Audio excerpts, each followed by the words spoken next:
ये जो क्वेश्चन आपको दिखाई दे रहा है ना, ये क्वेश्चन इंपॉर्टेंट क्वेश्चन है, अच्छा क्वेश्चन है। जनरली ऐसा क्वेश्चन बोर्ड परीक्षा में पूछे जाते हैं। ठीक है, आपको पूरा अच्छे समझ में आ जाएगा, बस आपको कुछ नहीं करना है, इस वीडियो को पूरा देखना है। ठीक है, तो चलो इस क्वेश्चन की शुरुआत करते हैं अपन। इस क्वेश्चन में अपने को दिया हुआ है एक घन, घन का संपूर्ण पृष्ठीय क्षेत्रफल अपने को दिया हुआ है 1014 वर्ग मीटर। तो घन का अपने को आयतन बताना है। अब देखो घन होता क्या है। घन एक 3D आकृति होती है, जिसमें लंबाई भी होती है, चौड़ाई भी होती है और ऊंचाई भी होती है। 3D आकृति होती है ना। अब ध्यान रखना, घन की जो होती है ना, लंबाई, चौड़ाई और ऊंचाई, ये तीनों बराबर होती है, इस वजह से इसको घन बोलते हैं। और एक घन और एक होता है घनाभ। घनाभ भी क्या होती है, एक 3D आकृति होती है, पर उसकी लंबाई, चौड़ाई, ऊंचाई वो अलग अलग होती है। ठीक है, यदि उसकी बराबर है तो उसको घन बोल देंगे, और यदि अलग अलग है तो उसको क्या बोलेंगे अपन, घनाभ। जैसे एक कमरा होता है, ठीक है, वो क्या होता है, एक घनाभ होता है। घन भी हो सकता है ना, लंबाई, चौड़ाई, ऊंचाई बराबर है तो घन हो जाएगा, और लंबाई, चौड़ाई, ऊंचाई अलग अलग है तो घनाभ हो जाएगा। ठीक है, अब देखो यहाँ पे, तो एक घन होता है, इस घन का संपूर्ण पृष्ठीय क्षेत्रफल अपन को ये दे रखा है। तो देखो घन का संपूर्ण पृष्ठीय क्षेत्रफल का सूत्र लिख लेते हैं। संपूर्ण पृष्ठीय और ये क्षेत्रफल। ठीक है, इसका संपूर्ण पृष्ठीय क्षेत्रफल का सूत्र होता है, इस शॉर्ट में लिख दिया मैंने, क्या होता है, 6 गुणा ए स्क्वायर, ये होता है। अब देखो मैंने लिखा 6 ए स्क्वायर, इसका मान कितना दिया हुआ है, तो 1000, ये 14 दिया हुआ है। इस घन का संपूर्ण पृष्ठीय क्षेत्रफल कितना दिया हुआ है, 1014, तो ये इसके बराबर लिख दिया मैंने इस सूत्र के। अब यहाँ से देखो ये ए, मुझे ए का मान निकालना है। ए क्या है, यहाँ पे भुजा है। ए क्या है, भुजा। ध्यान रखना, ए क्या है, भुजा। भुजा निकालूंगा, क्यों निकालूंगा, क्योंकि मुझे घन का आयतन निकालना, घन का आयतन। और घन का जो आयतन होता है उसका सूत्र होता है भुजा की घात 3, मतलब ए की घात 3, ये सूत्र होता है। तो मुझे ए निकालना पड़ेगा, और ए यहाँ से निकाल लूँगा और यहाँ पे रख दूंगा। तो देखो सबसे पहले ये 6 गुणा ए स्क्वायर है, तो 6 गुणा में, तो इसको कहाँ भेजूंगा, भाग में। तो ए स्क्वायर बराबर 1014/6। अब 1014 में 6 का भाग दूंगा, तो देखो इधर दो, ये 1014 लिख रहा हूँ मैं। अब 6 का भाग दे रहा हूँ, 6 कम 6, घटाए तो कितना बचा, 10 में 6 घटाए 4, ऊपर से उतारा 1, तो 41 हो गए। तो 6 का पड़ा 6 बार, तो 36 आ जाएंगे। अब घटाओ इसको, इधर से उतार ले 11, 11 में से 6 गए तो 5, इधर 3, 3 बचे, 3 में से 3 गया तो 0, ऊपर से उतारे 4, 6 का पड़ा 9 बार बोलो, तो कितना आ जाएगा, 54, घटा दो 0, 0, तो कितना आया आंसर, 169, ये अपना आंसर आ गया। तो ए स्क्वायर का मान आया अपना 169, पर मुझे तो ए का मान निकालना है।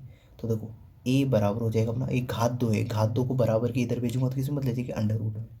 तो अंडर रूट 169, और ध्यान रखना अंडर रूट 169 का मान होता है 13। अब देखो कुछ मान आपको याद रखने पड़ेंगे, जैसे मैं लिख देता हूँ यहाँ पे, यहाँ पे आप समझना, मैं इसमें लिख रहा हूँ। तो जैसे देखो ये आपको समझ में आ गया होगा। अब देखो इसको समझा रहा हूँ, कुछ मान आपको याद रखने पड़ेंगे, जैसे अंडर रूट 1। ठीक है, इसको अपन क्या लिख सकते हैं, अंडर रूट 1 गुणा 1, इसका मान होता है 1। अंडर रूट 4, इसको अपन क्या लिख सकते हैं, 2 गुणा 2, तो इसका मान कितना होता है 2। अंडर रूट 9, इसको लिख सकते हैं अपन अंडर रूट 3 गुणा 3, है ना, तो इसका मान होता है 3। ऐसे अंडर रूट 16, इसको क्या लिख सकते हैं, 4 गुणा 4, तो इसका मान कितना हो जाएगा, 4। ठीक है, अंडर रूट 25, तो इसका मान कितना हो जाएगा, इसको लिख सकते हैं 5 गुणा 5, तो इसका मान हो जाएगा 5।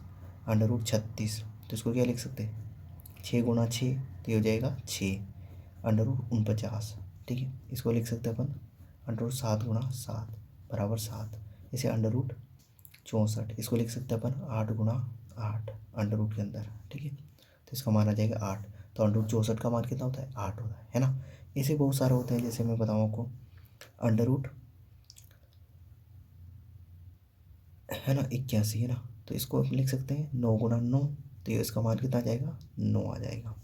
9 को 9 से गुणा करेंगे 81 आ जाएगा, है ना। ऐसे अंडर रूट ये हो जाएगा अपना 100, तो इसको क्या लिख सकते हैं, अंडर रूट 10 गुणा 10, तो इसका मान कितना आ जाता है, 10 आ जाता है। अंडर रूट 121, तो इसको लिख सकते हैं 11 गुणा 11, तो यह आ जाएगा 11 इसका मान।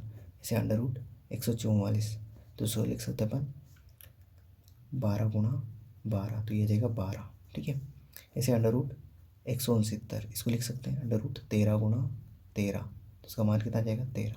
अब यहाँ पर कुछ लिख रहा हूँ, आपको उसको करके बताना है। जैसे अंडर रूट 196, इसका मान कितना आएगा, ऐसे अंडर रूट 225 इसका मान कितना आएगा, अंडर रूट 256 इसका मान कितना आएगा, अंडर रूट 289 इसका मान कितना आएगा, अंडर रूट 324 इसका मान कितना आएगा, अंडर रूट 361 इसका मान कितना आएगा, अंडर रूट 400। इनके मान आपको बताने हैं, ठीक है। अब देखो आगे करते हैं अपन। तो यहाँ से मैंने अंडर रूट 169 का मान निकाल लिया, कितना आता है, 13 आता है। ये मैंने बता दिया कि है ना, याद रखने। अब देखो यहाँ पे रखते हैं। अब यहाँ देखो घन का आयतन का सूत्र होता है भुजा की घात 3। अब इसका मतलब होता है ए गुना ए गुना ए, ये ए है ना, ए गुना ए, घात 3 का मतलब ए गुना ए गुना ए, 3 बार गुना है। तो देखो अब यहाँ पे ए का मान कितना, 13, तो 13 गुना 13 गुना 13। अब गुणा कर लो, 13 को 13 से गुणा किया तो कितना आता है, 169। 13 को 13 से गुणा करेंगे तो 169 गुणा 13। अब गुणा कर रहा हूँ इधर देखो, 169 गुणा 13, 9 3 27 के साथ हासिल किए 2, 6 3 18 18 19 20 20 की 0 हासिल किए 2, 3 कम 3 3 और 2 5।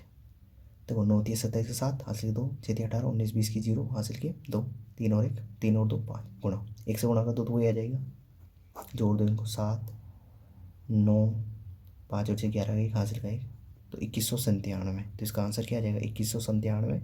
और ये वर्ग मीटर था तो ये घन मीटर हो जाएगा, घन मीटर, क्योंकि यहाँ कितनी बार है, घात 3 बार है तो घन मीटर हो जाएगा। तो ये इसका आंसर है 2197। आई होप आपको पूरा ये क्वेश्चन अच्छे से समझ में आ गया, ये वीडियो पसंद आया होगा। तो इस वीडियो के लिए इतना ही, अगले वीडियो में अगले क्वेश्चन के साथ मिलते हैं। Thank you, bye.